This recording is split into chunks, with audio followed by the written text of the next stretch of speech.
Today I am going to be showing you how I take a book with an ugly cover and turn it into something that looks more vintage and pleasing to the eye and just overall more aesthetic. Also, I recently acquired a few new books, so I figured I would do a little mini haul right before we get into beautifying the books. Also, I want to say a big thank you to Skillshare for sponsoring this video, but we will get more into that later. I do want to preface though, this is not my idea at all. I learned how to do this from Kenna. Her channel is called Cozykitsune, and that's where I learned how to do this, so I will link her channel down below. I wasn't even going to make this video, but I've been asked so many times how I beautify my books, and I always just refer everybody to Kenna's video. So I figured I would show you kind of how I do it and my take on it, but really I learned everything from her video. So I highly recommend checking out her video. She is the master, she is so creative, and like I said, she is where I learned how to do this. If you want to jump to the DIY for the books, I will leave the timestamps down below in case you're not interested in this book haul portion. I am that person who will buy a book because the cover is pretty, which is part of the reason I'm making this video, because sometimes I don't buy a book or I'm turned off because the cover is ugly. And I know the whole don't judge a book by its cover, but I do sometimes. So let's take a look at some of these beautiful books. Oh my gosh, they're so good. Speaking of beautiful covers, I recently picked up this book. It is called Notwithstanding: Stories from an English Village. I picked up this one because I love the English countryside, no secret there. Essentially, it's about this small English village that's kind of trying to stay stuck in the past. They don't necessarily want to modernize. So it's like a town of misfits and eccentricities and how they all live together in the English village. And then speaking of English villages, I picked up a book by none other than the Lucy Worsley. I love her so much. I couldn't pass this one up. It is called The Art of English Murder. From Jack the Ripper and Sherlock Holmes to Agatha Christie and Alfred Hitchcock. So many things that I love in one book. I mean, you had me at Agatha Christie, but then just throw in Sherlock Holmes and Alfred Hitchcock and you can just take my soul. And then back to one with an extremely beautiful cover. It is Under a Dancing Star by Laura Wood. It's hard to see because it's so reflective, but I love the gold foiling. It's so beautiful with the butterflies, and it's set in Tuscany. And what sold me on this one was that supposedly it's a mix between The Great Gatsby, I Capture the Castle, and the iconic Georgette Heyer, with a little Shakespeare sprinkled in there as well. And then if you have been following me on Instagram, you know that I have been on a major Ireland and Scotland kick. I've been watching all of the TV shows, reading all of the books. I asked for recommendations, and a few of you recommended this book called The Cottingley Secret. So I looked it up, read the description, and I haven't ordered a book that quickly in a really long time. It is about two young girls from Cottingley, Yorkshire, who are able to convince the world that fairies are real by photographing them for the first time. It's 1917. Sir Arthur Conan Doyle becomes convinced that the photographs are real. These girls become a national sensation. And what makes it even more magical is that this is based on true events. I mean, what more could you possibly want? And then during my research for a book set in Ireland, I came across this one, What the Wind Knows by Amy Harmon. I just finished this one a couple weeks ago, and this is phenomenal. The easiest 5 stars I've given in a long time. It has time travel and Ireland. And I'm not usually a huge fan of time travel in books, but this one does it so well. I have convinced my mom to pick it up. My mom is currently reading it. I put it out on Instagram and begged people to read it. Oh, it's so good. It's so good. It also involves letter writing. If that, I mean, just trying to say anything at this point to convince you to read it. Continuing on with the Ireland setting, I ordered this one on eBay because I didn't like the cover of the one that they had on Amazon, and it is The Wonder by Emma Donoghue. This is a psychological thriller set in historic Ireland, the 1850s. I already finished this one too, and again, this was a 5-star read. I haven't read a psychological thriller this good in a really long time. I would also say it's the perfect mix of magical realism in the sense that you wonder, is this magical or is this something that's just happening logically? And I love books that make you wonder that. It's about how a small Irish village is mystified by what appears to be a miracle, but may actually be something much more sinister. There's this little girl, and she has gone 4 months without eating any food, but she seems to be fine and thriving even. And so our main character is a nurse, and she gets sent up there to watch this little girl and to see what's going on. The village basically wants her to confirm and prove that this girl hasn't been getting any food because they believe that she might be a saint. They're very Catholic, and they think that she's some sort of walking miracle. And while the nurse is there, it's just this constant like, is it a miracle or isn't it? And if it isn't, then what is it? And it's so good. And then I bought myself a couple books for my birthday back in May, and this was one of them. I'd rather be reading The Delights and Dilemmas of the Reading Life by Anne Bogle. I've heard that this book is like a cozy chat with your bookish best friend. The dedication is so sweet. It says, for everyone who's ever finished a book under the covers with a flashlight when they were supposed to be sleeping. How to organize your bookshelves, bookworm problems, how to recommend books. I think this is just perfect for any book reader, which is why I got it for myself. This one is an example of I saw the cover, so I bought it, which happens more often maybe than it probably should, but it's called At the Edge of Summer by Jessica Brockmull. I mean, we've got a girl in a beautifully vintage but yet cottagecore dress. There's like a mini castle, a manor in the background. She's in a field of flowers. And also the title being At the Edge of Summer, I figured this would be perfect to go into summertime. I'm very much a seasonal reader. Don't really know anything about this one, but I know that it is set in the French countryside. And this is one of those that I think I want to go in blind. So you can look it up on Goodreads if you want to see what it's about. But all I know is that it's set in the French countryside and the cover is really pretty. And then next I have 2 Book of the Month books that I haven't talked about. I know I usually work with them a lot on my channel, but I didn't talk about these because I didn't work with them that month. And I got these for myself, I paid for them. I know you guys know that I work with them, but this is just proof that I love them so much because I spend my money on their books too. So the first one is Last Summer at the Golden Hotel by Alyssa Friedland. If you like Dirty Dancing, you've got to pick this one up. This is Dirty Dancing Catskills during the summer nostalgia in book form. It's basically about these 2 families who own the Golden Hotel in the Catskills. It's losing money and they come together during the summer to try and figure out if they can save the hotel or not. This one I haven't read, and it is the last one for this little book haul segment, and it is Ariadne by Jennifer Saint. This one is all about Greek mythology. From what I know, it's a reimagined story of the Princess of Crete. We've also got Theseus and the Minotaur. I'm so excited. I know I say that about all the books, but I'm really excited for this one. So that is it. Those are all of the books that I just wanted to share. Let's move on to beautifying these books with ugly covers. I went to my local Barnes & Noble and picked up 2 books. The first one is the iconic Great Gatsby because it's okay. Like, it's not bad, it's artistic, but I just feel like this is not the vibe of Great Gatsby. Great Gatsby needs gold, black, and white, not blue and orange. But that's just me. And then I also got Daughter of the Forest by Juliet Marillier. This one came up when I asked on Instagram for a book set in Ireland, and so many people recommended this one. It's a medieval historic Ireland fantasy. It's a fairy tale retelling. I don't remember the exact fairy tale. The one about like 8 swans. I don't think of medieval Ireland when I see this cover. I don't feel like this is a medieval Irish fantasy, so we're gonna change that. So without further ado, let's get started. For supplies, I have my books, lots of acrylic paint, and then Mod Podge. I use the matte one, not the glossy one. Gold calligraphy ink. I got this one at Michael's. Paintbrushes, some black tea. I'm going to use this for staining the pages. Some rulers, and crafting paper. I save this stuff anytime I get a package in the mail, so I have a lot. I'm going to start off with The Great Gatsby, and I'm going to cover up the ugly cover with some white paint so that we don't see it through the craft paper. While I finish up this first coat of paint, I think now is a wonderful time to take a moment to tell you about our sponsor for today's video, Skillshare. I am so honored that they reached out to work with me. I am a huge fan. In case you don't know, Skillshare is an online learning community with thousands of inspiring classes for creative and curious people. They offer all kinds of classes from fine art to filmmaking and productivity and self-care.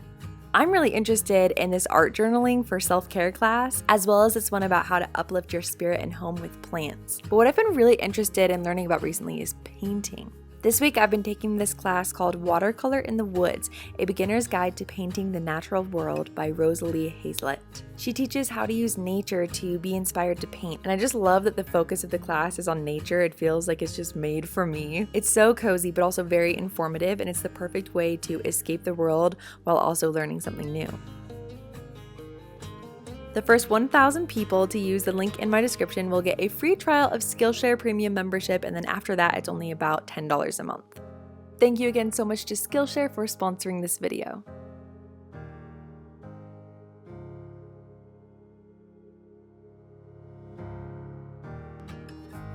Once I finished with painting, I stood it up on some paper to dry. Then I grabbed the craft paper and crumpled it up until it was soft and had a lot of texture.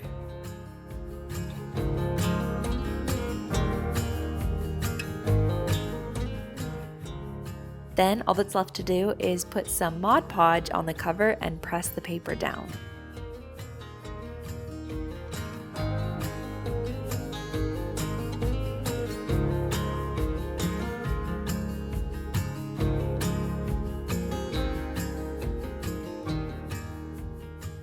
I always try to smooth it out the best I can because this will really help it to have that vintage leather look.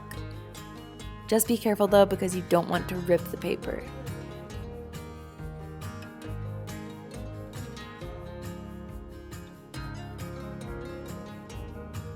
Then you just need to make 2 cuts that are the width of the spine so that you can fold the rest of the paper in.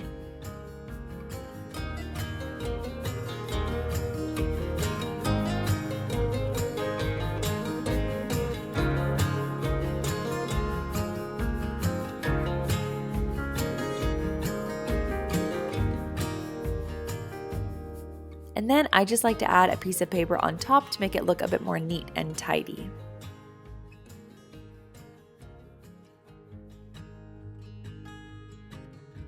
Then you can just tear off those slits that we cut for the spine. For the paint, I decided on a white and gold combo. So first I'm just going to cover the entire book in white paint.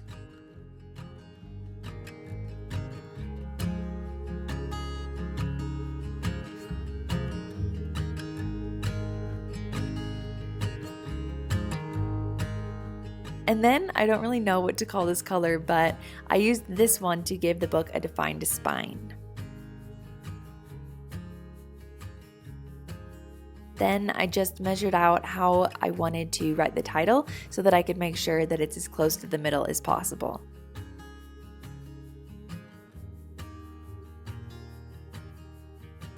For this part, I'm using the gold calligraphy ink.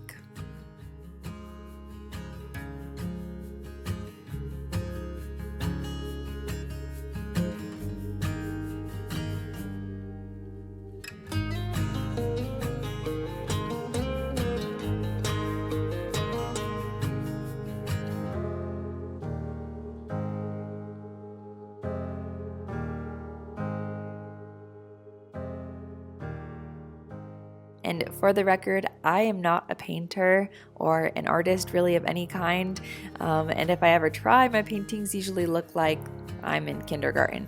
So I tried my best. I knew that I wanted to incorporate the lighthouse. So in case you couldn't tell, that was meant to be the lighthouse.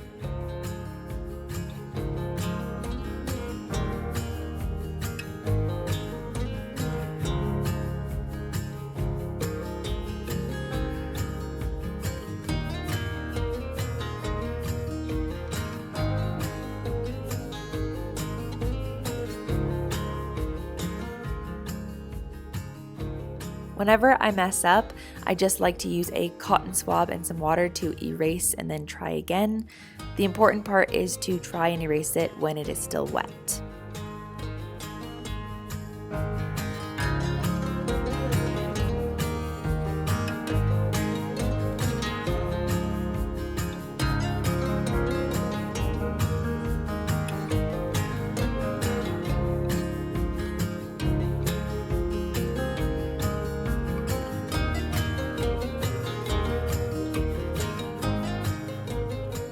I used the gold calligraphy ink again to paint the edges, and then I ended up using paper to separate the cover from the pages. That way I didn't have to worry about the ink getting everywhere.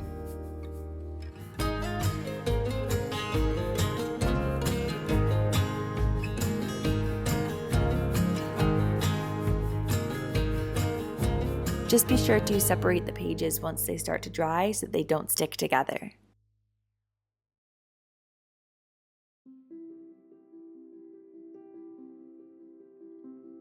I wanted this one to have a similar color combo of like really soft colors that I think of when I think of light academia. So I kind of went in for this like nude-ish color again, and then I decided to do a white spine.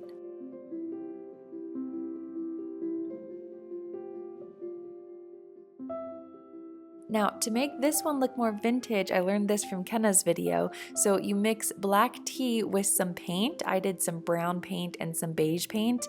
And then you just take a paper towel and dab it all over the cover, kind of mix it in and make it look distressed. I did it to the spine as well because I wanted the whole thing to match and just have a very like vintage, worn-in feel.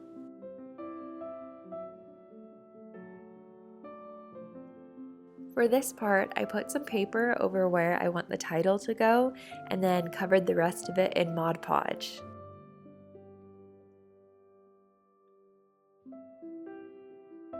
Then I took some dried rose petals and tried to distribute them evenly all over the cover. I pushed them down a bit with my fingers and then gently added more Mod Podge on top to seal them down.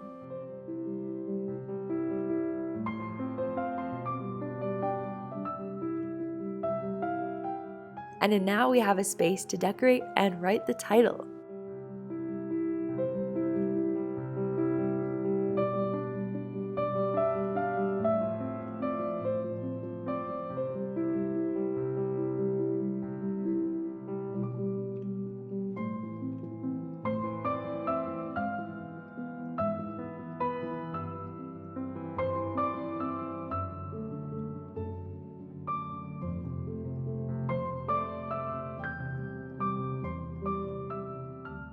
I ended up not loving the way I wrote some of the letters, so I went back and tried to make them look a bit more vintage.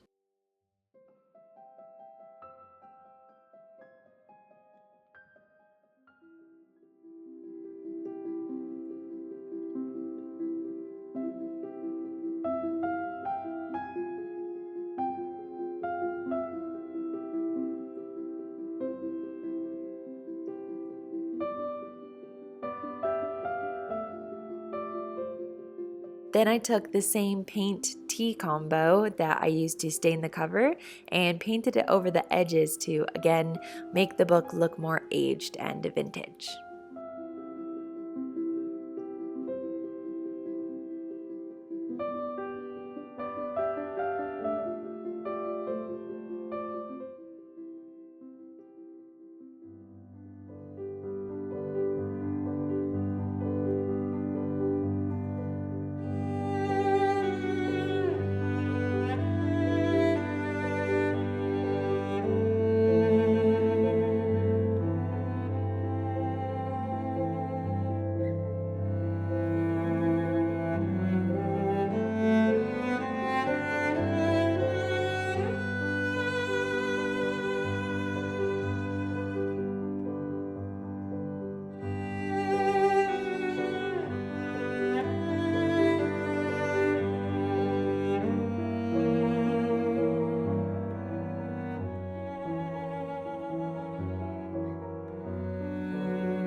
That took a lot longer than expected, but I'm actually really pleased with how they came out, especially Daughter of the Forest. I didn't plan on using the roses, but I just saw it in my head and I knew I needed to use them. I was worried that it would look messy and kind of dirty, but I think it's so pretty. I love it. And before I finish, I actually got some books between filming yesterday and today. They arrived in the mail and they're beautiful, so I'm just gonna show them to you really fast. If you're not interested, you can finish the video, but they're so so pretty. So you know how I showed you that I got Ariadne, the Greek mythology retelling?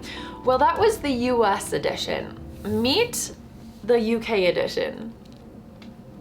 I know I don't need 2 copies, but this was too pretty to pass up. I couldn't not. The spine is gorgeous too. And then I also got The Mermaid and Mrs. Hancock. Again, the cover is absolutely beautiful. I love the colors with the blue and the gold, and I love the seashell, and I love that it's the papery paper. It's like papery and it doesn't feel glossy or shiny. These are truly going to bless my bookshelves. They're just, I get so giddy over beautiful books. And then this one isn't aesthetic, but it's A Dragon's Guide to the Care and Feeding of Humans, which, why would you not want that? I mean, that sounds so intriguing. It's a middle grade book, yes, but so is Harry Potter and The Hobbit, so it's about a dragon who gets a human as a pet.